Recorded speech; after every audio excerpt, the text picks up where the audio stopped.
Si Kristo ang hangganan ng kautusan at sa gayon ang sino mang nananalig sa Kanya ay papawalang sala. Malinaw sa verse na yan na si Kristo na ang sumunod sa utos ng Diyos.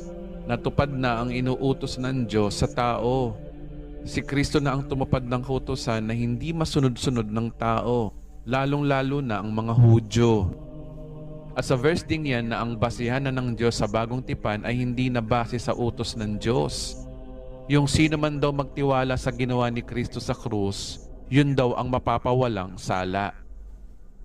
Meaning, hindi na good works ang basihan ng kaligtasan, kundi pagtitiwala na lang kay Kristo sa kanyang ginawa sa krus ang basihan ng kaligtasan.